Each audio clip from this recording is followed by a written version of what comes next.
Assalamualaikum warahmatullahi wabarakatuh. Halo, perkenalkan nama saya Adinda Safitri, NIM 212340001, mahasiswi Universitas Negeri Padang dengan program studi Perpustakaan dan Ilmu Informasi. Kali ini saya ingin mempresentasikan tugas mata kuliah Ilmu Budaya Dasar dengan dosen pengampu Ibu Nesa Rizka Pangesti, SSMA. Dengan materi Hakikat Kebudayaan. Hakikat Kebudayaan. Hakikat kebudayaan terdiri dari 5 subjudul, yaitu 1. Hakikat manusia, 2. Hakikat kebudayaan dan ilmu budaya dasar, 3. Dialektika manusia dengan budaya, 4. Kebudayaan merupakan pedoman hidup manusia, 5. Problematika kebudayaan bagi kehidupan manusia. Yang pertama ada hakikat manusia. Apa yang dimaksud dengan hakikat manusia? Manusia mempunyai 2 dimensi, yaitu material atau jasad dan imaterial atau ruh, jiwa, akal, dan sebagainya. Manusia adalah makhluk yang memiliki tenaga dalam yang dapat menggerakkan hidupnya untuk memenuhi kebutuhannya. Bersifat dialeksis, berhubungan dengan satu dengan yang lain dan saling membantu. Dasar dan kesempurnaan manusia. Yang pertama ada cipta dan budi manusia. Cipta adalah kemampuan dalam pikiran untuk mengadakan suatu hal yang baru. Cipta juga bermakna angan-angan yang berdaya kreatif. Sedangkan budi artinya akal juga atau arti lain bagian dari hati. Bahasa Sanskerta budi yaitu bud yang artinya akal. Hal ini dilengkapi oleh Kamus Lengkap Bahasa Indonesia. Budi adalah bagian dari kata hati yang berupa paduan akal dan perasaan yang dapat membedakan baik dan buruk. Istilah lain dari kata budi yaitu tabiat, perangai, dan akhlak. Dengan akal dan budi inilah manusia mampu menciptakan berbagai hal, antara lain menciptakan, kreasi, memperlakukan, memperbarui, memperbaiki, mengembangkan, dan meningkatkan sesuatu. Yang kedua ada karsa atau kemauan manusia. Karsa adalah daya ataupun kekuatan dari jiwa yang menjadi dorongan bagi makhluk hidup dalam berbuat. Karsa ini bisa pula diartikan sebagai kehendak. Selanjutnya, eksistensi manusia. Eksistensi manusia terbagi menjadi 3. Yang pertama, eksistensi kultural. Eksistensi kultural adalah kesadaran manusia bahwa untuk tetap lestari dalam hidup dan kehidupan ini, manusia haruslah berusaha menguasai dan menaklukkan alam. Kesadaran inilah merupakan landasan pokok terciptanya kebudayaan manusia. Yang kedua ada eksistensi sosial. Eksistensi sosial adalah kesadaran manusia bahwa dalam hidup dan kehidupannya, di dunia manusia itu serba terhubung dengan manusia lain. Manusia saling tergantung dengan sesamanya. Kesadaran inilah yang merupakan dasar hakiki timbulnya masyarakat. Yang terakhir ada eksistensi religius. Eksistensi religius adalah kesadaran manusia tentang keterhubungannya sebagai makhluk dengan penciptanya, yaitu Tuhan Yang Maha Esa. Kesadaran inilah sebagai sumber adanya agama. Yang kedua, hakikat kebudayaan.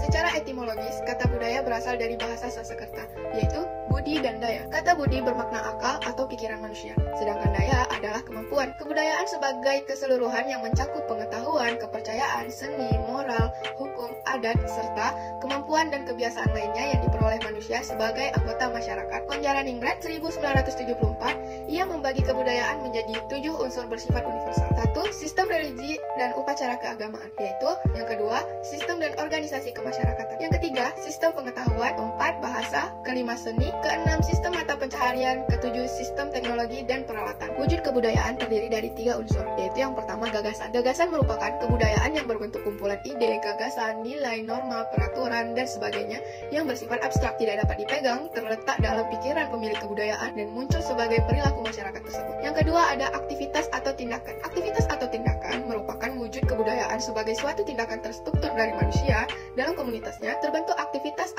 manusia yang saling berinteraksi, mengadakan kontrak, serta bergaul dengan manusia lainnya menurut pola-pola tertentu yang berdasarkan adat tata kelakuan. Yang ketiga ada benda atau karya budaya atau artefak. Benda atau karya budaya adalah wujud kebudayaan yang berbentuk fisik berupa hasil dari tindakan atau aktivitas, mencangkup semua benda yang digunakan oleh manusia dalam bermasyarakat yang dapat dipegang, dilihat, dan didokumentasikan. Sifat kebudayaan sebagai berikut. Yang pertama, budaya terwujud dan tersalurkan dari perilaku manusia. Kedua, budaya telah ada terlebih dahulu daripada lahirnya suatu generasi tertentu dan tidak akan mati dengan habisnya usia generasi yang bersangkutan. Yang ketiga, budaya diperlukan oleh manusia dan diwujudkan dalam tingkah lakunya. Yang terakhir, budaya mencangkup aturan-aturan yang berisikan kewajiban-kewajiban, tindakan-tindakan yang diterima atau ditolak, tindakan-tindakan yang dilarang, dan tindakan-tindakan yang diizinkan. Materi yang ketiga yaitu dialektika manusia dengan budaya. Asli Montagu menyebut kebudayaan mencerminkan tanggapan manusia terhadap kebutuhan dasar hidupnya. Abraham Maslow mengidentifikasi 5 kebutuhan dasar manusia, yaitu kebutuhan pertama adalah kebutuhan fisiologi atau kebutuhan dasar untuk hidup manusia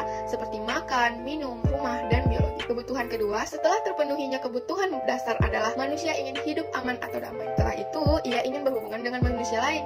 Dalam proses berhubungan dengan orang lain itu, ia membutuhkan penghargaan. Kebutuhan terakhir adalah aktualisasi diri atau mengandalkan dirinya sendiri di tengah komunitas sosial. Antara manusia dengan kebudayaan bersifat dialektis. Artinya, manusia membutuhkan budaya sedangkan budaya tercipta dari manusia itu sendiri. Manusia memerlukan budaya agar mampu berinteraksi dengan manusia lain. Sementara itu, budaya akan bertahan dan terus ada jika masih digunakan oleh pemilik. Materi yang keempat adalah peran kebudayaan bagi kehidupan manusia. Kebudayaan mempunyai fungsi yang sangat besar bagi manusia dan masyarakat. Kebudayaan akan mendasari, mendukung, dan mengisi masyarakat dengan nilai-nilai hidup untuk dapat bertahan, menggerakkan serta membawa masyarakat kepada taraf hidup tertentu, yaitu hidup yang lebih baik, manusiawi, dan berperi kemanusiaan. Peran budaya bagi manusia yang pertama ada suatu pedoman hubungan antar manusia atau kelompok. Yang kedua, wadah untuk menyalurkan perasaan-perasaan dan kemampuan-kemampuan lain. Yang ketiga, sebagai pembimbing kehidupan dan penghidupan manusia. Yang keempat, pembeda manusia dengan binatang. Yang kelima, petunjuk-petunjuk tentang bagaimana manusia harus bertindak dan berperilaku di dalam pergaulan. Yang terakhir ada sebagai modal dasar pembangunan. Materi yang kelima atau materi yang terakhir adalah problematika kebudayaan. Problematika kebudayaan adalah suatu yang indah jika kebudayaan yang merupakan harta yang turun-temurun dari nenek moyang kita